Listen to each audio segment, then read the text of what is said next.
مساء الخير. في الصباح الأجواء مستقرة عموما، وبعد الزوال مضطربة نسبيا. هذه حالة الطقس غدا ويومي الخميس والجمعة.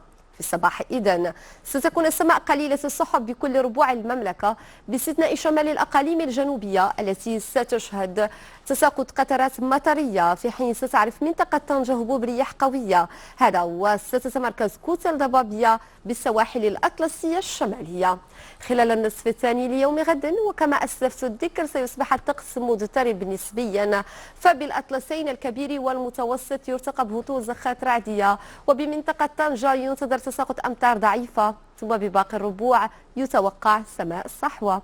درجات الحرارة الدنيا ستعادل 10 درجات بمدينة إفران ووجدة، 20 درجة برشيدية، 19 بمكناس وفاس، 11 درجة بالعاصمة الرباط، 14 درجة بمدينة الصويرة، 15 بأكادير، و17 بالسمارة. المقاييس القصوى ستصل إلى 28 درجة بمدينة الرشيدية، 27 درجة منتظرة بمكناس، 29 بفاس، 22 بوجدة، 17 بإفران، و30 درجة بمدينة السمارة. زخات رعدية متوقعة خلال اليومين المقبلين. يوم الخميس ستهم الأطلسين الكبير والمتوسط وسفوحهما الشرقية، الريف وجنوب منطقة الشرق. ويوم الجمعة ستطال نفس المناطق بمشيئة الله. سننهي النشرة بدراسة حديثة نشرتها مجلة نيتشر البريطانية. بحسب ما جاء في الدراسة، الفيضانات تزداد فتكا في الدول المتقدمة أو ذات الدخل المتوسط كلما اتسعت الهوة بين الأغنياء والفقراء.